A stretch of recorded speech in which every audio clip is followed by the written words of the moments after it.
Ini Ren. Duh, yo. Wis. Wong dadi garen.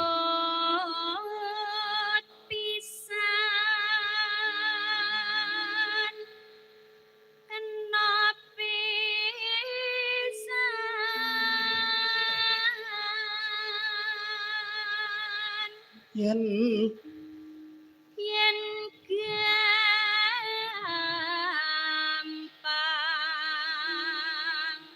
luwe gampang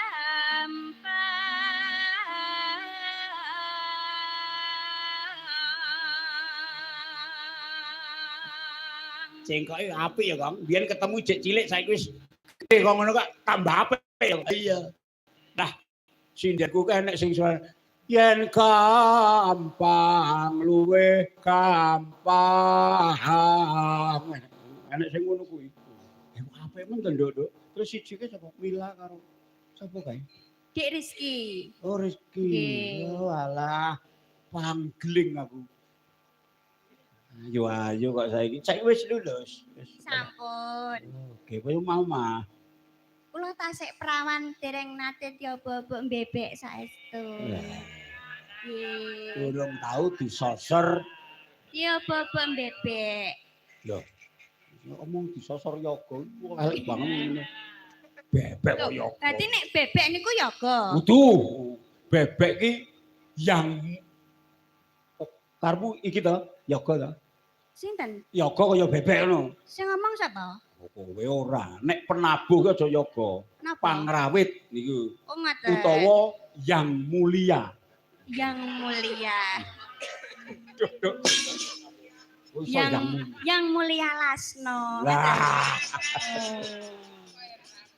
Ya aja tambahi denggele mlocot ora.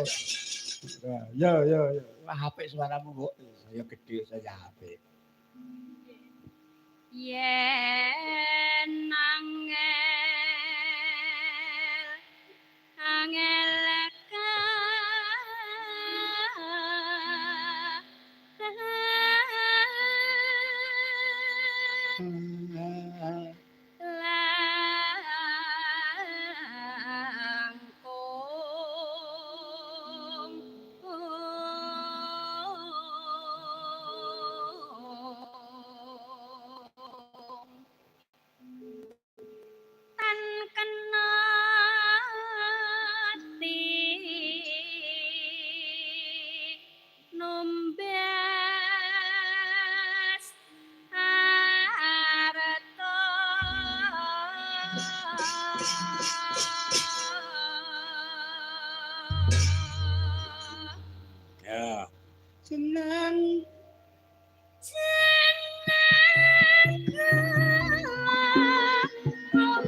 Ayo, Pak Petruk. Neng saiki larang mukti kowe kok sun mali larang aku sithik kowe nasun